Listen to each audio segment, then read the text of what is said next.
Hello, welcome to Ibrahim's ultimate blog. আজকে ভিডিওতে আপনাদেরকে বলবো যে বিদেশে যাওয়ার আগে পূর্ব প্রস্তুতি কি কি সেগুলাই আজকের ভিডিওতে থাকবে। আপনারা যারা আমার ভিডিও পছন্দ করেন অবশ্যই লাইক শেয়ার সাবস্ক্রাইব করে সাথে থাকবেন। সো চলুন আপনাদেরকে জানিয়ে দেই বিদেশে যাওয়ার পূর্ব প্রস্তুতি কি কি।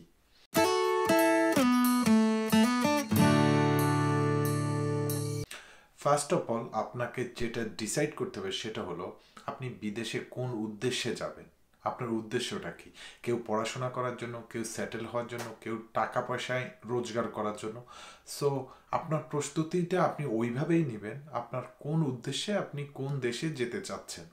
আর আপনার উদ্দেশ্যের উপরেও দেশ অনেক সময় ডিপেন্ড করবে। কোনো কোনো দেশে আপনি ওয়ার্ক পারমিটে গিয়ে কয়েক বছরের জন্য আয় রোজগার করে আবার পরিবারের কাছে ফিরে যেতে পারবেন বাংলাদেশে।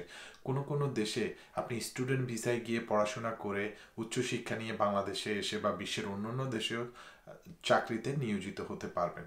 সো এইসব বিষয়গুলো আপনি জেনে শুনে বুঝে তারপরেই ডিসাইড করবেন বিদেশে যাবেন বা কোন দেশটা আপনার জন্য সুইটেবল, কোন দেশে গেলে আপনার উদ্দেশ্য হাসিল করতে সক্ষম হবেন। সো ফর এক্সাম্পল এখন অনেক স্টুডেন্ট ইউকেতে আসতেছেন। So lots of them have a clear concept তারা এখানে এসে কি করবে, ভবিষ্যতে কি করবে। অনেকেই একটা একবারে শৃঙ্খল একটা প্ল্যান নিয়ে আসতেছেন। আবার অনেকেই প্ল্যান ব্যতীত, যে সবাই যাচ্ছে আমিও যাই। সো প্ল্যান ব্যতীত যারা আসবেন তারা একটা আনএক্সপেক্টেড ইস্যুগুলো আপনারা ফেস করার সম্ভাবনাটা বেশি, যেহেতু আপনি প্ল্যান করে আসতেছেন না।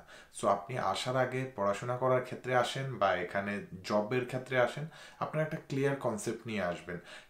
বিকজ ইউকেতে যে ইমিগ্রেশন সিস্টেম এটা একটু ডিফিকাল্ট। সো এখানে সেটেল হওয়াটা একটু ডিফিকাল্ট, বাট আপনি যদি ভালোভাবে পড়াশোনা করেন এই পড়াশোনার যোগ্যতা দিয়ে বাংলাদেশে বা বিশ্বের বিভিন্ন দেশে এমনকি ইউকেতেও চাকরি পাওয়া সম্ভব যদি আপনি পড়াশোনা ভালোভাবে কমপ্লিট করেন। আর যারা বিদেশে আসবেন, বিদেশে আসার আগে আপনি বিশ্বের যে কোনো দেশেই যান, যাওয়ার আগে অবশ্যই রিসার্চ করে নেবেন যে আপনি কি আশা করতে পারেন বিদেশে গিয়ে। আপনি 8-10 জন যেদিকে যাচ্ছে আপনি সবার পেছনে পেছনে গেলেন, কিন্তু তাদের কনসেপ্ট আর আপনার কনসেপ্ট যদি এক না হয় তাহলে তো আপনি তাদের সাথে গিয়ে লাভ নেই। আপনার কনসেপ্ট অনুযায়ী যেই দেশে গেলে আপনার সুবিধা হবে আপনি সেই দেশে যাবেন। এবং কি কি আশা করতে পারেন বিদেশে গেলে, আপনার থাকা, খাওয়া, পরিবেশ, চলা ফেরা, এগুলো আপনার বাংলাদেশের মতো হবে না। আপনি যে লাইফস্টাইলটা বাংলাদেশে লিড করতেছেন বিদেশের লাইফস্টাইলটা বাংলাদেশের সাথে মিলবে না। আপনাকে অনেক আনএক্সপেক্টেড থিংস ফেস করতে হবে। সো এগুলো জেনেই আমরা বিদেশে আসব। আপনি ওয়ার্ক পারমিটে যান, স্টুডেন্ট ভিসায় যান, ভিজিট ভিসায় যান, যে যে দেশে যাচ্ছেন, বা কেউ কোম্পানির মাধ্যমে ওয়ার্ক পারমিটে মিডল ইস্ট থেকে শুরু করে ইউরোপ, আমেরিকা, কানাডা, অস্ট্রেলিয়া, যে যেখানেই যাচ্ছেন বা স্টুডেন্ট ভিসায় যেখানে যাচ্ছেন, যাওয়ার আগে রিসার্চ করে নেবেন যে আমি সেখানে গেলে কি আশা করতে পারি। বিকজ আপনি সেখানে গেলে থাকা, খাওয়া, কাজ, এগুলো তো আপনার সুইটেবল হতেও পারে নাও হতে পারে। সো যাওয়ার আগে আপনি যদি একটু যাচাই বাছাই করে যান তাহলে আপনিও সেখানে গিয়ে মন খারাপ করতে হবে না, কান্না করতে হবে না, আপনার কাছে সব কিছু নতুন মনে হবে না। কারণ আপনি আসার আগে বা বিদেশে যাওয়ার আগে আপনি যদি পর্যাপ্ত রিসার্চ করে যথাযথ যথেষ্ট জ্ঞান অর্জন করে যে ওই বিষয় ওই দেশ সম্পর্কে, লাইফস্টাইল সম্পর্কে, থাকা খাওয়া সম্পর্কে যথাযথ জ্ঞান অর্জন করে যদি আপনি ওই দেশে যান, জেনে যান, তাহলে কিন্তু আপনার কষ্ট কমে যাবে। যেহেতু আপনি আশাই করবেন যে আমি ফর এক্সাম্পল ইউরোপে যাচ্ছি, ইউরোপে অনেক ঠান্ডা, বেশিরভাগ দেশেই এখন অনেক ঠান্ডা। এখন আপনি যদি আশা করেন না ওখানে গিয়ে আমি যাওয়ার সময় জ্যাকেটই নিব না, আমার কোনো শীতের কাপড়ই পর্যাপ্ত আনেনি, তখন কিন্তু আপনি প্রথমত প্রথম ধাক্কাটাই খাবেন, মানে প্রাকৃতিক ধাক্কা, এটা হলো আবহাওয়ার যে ধাক্কা। সো এই জিনিসগুলা, থাকা, খাওয়া, চলা ফেরা, এই জিনিসগুলো আপনারা অবশ্যই জেনে বাইরে আসবেন। আমরা প্রবাসীরা, যারা প্রবাসে অনেক দিন ধরে আছি, আমাদের কাছে লাইফস্টাইল এখানে একটা আমরা অ্যাডাপ্ট করে নিয়েছি নিজেকে, বিদেশের লাইফস্টাইলের সাথে মিলিয়ে আমরা চলছি। তাই বলে বাংলাদেশ থেকে বা বিশ্বের অন্যান্য দেশ থেকে কেউ যদি এখানে হুট করে আসে তারা সাথে সাথেই নিজেকে অ্যাডজাস্ট করতে পারবে না। এইখানকার পরিবেশ পরিস্থিতির সাথে অ্যাডাপ্ট করার একটা মিনিমাম একটা ডিউরেশন সবারই দরকার পড়ে। সো এই ক্ষেত্রে আমি সবাইকে বলবো যারা স্টুডেন্ট ভিসা এই দেশে আসবেন বা আসতেছেন, please do not expect everything ready for you, it's just like a bed of roses. No, এখানে আসলে আপনাকে অনেক ধাক্কা হোঁচট খেতে হবে। এখানে এসে থাকার ব্যবস্থা করা, খাওয়ার ব্যবস্থা করা, একটা চাকরির ব্যবস্থা করা। ইভেন অনেক সময় আপনার কাছে টাকা আছে কিন্তু আপনি খাবেনটা কি? আপনি তো মানে এখানে যেই সবার খাবার তো আর আপনার খাবার এক হবে না। এখানে সবাই একটা স্যান্ডউইচ খেয়েও বেঁচে থাকে। ভাত মাছ মাংস কোনো কোনো এলাকায় কেউ খায়ই না। তাহলে আপনি এগুলো পাবেন কোথায়? তারা স্যান্ডউইচ খায়, তারা ফিশ অ্যান্ড চিপস খায়, তারা অমলেট খায়। আপনি তো এগুলা দিয়ে চলবে না। স্টেকস খাচ্ছে, আপনি তো এগুলো খেয়ে বাঁচতে পারবেন না।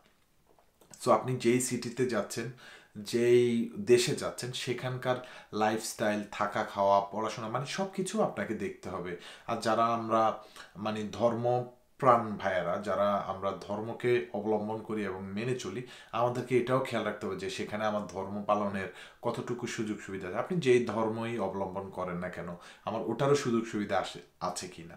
সো সব কিছু রিসার্চ করে আসবেন। আমরা যদি বিদেশে যাওয়ার আগে ওহ না, কলিমুল্লাহ সলিমুল্লাহ রহিম করিম জব্বার সত্তার সবাই গেছে, আমিও যাব, ওকে গেলাম, গিয়ে এখন আমি ভাবলাম ইস, ওরা মানে যারা আমার আগে আসছে তারা গাড়ি চালাচ্ছে, বাড়ি আছে, এই আছে সে আছে, বাট আমিও গিয়ে কেউ ওইগুলো পাবো? সে তো ওইগুলা বছর বছর কষ্ট করে অর্জন করছে।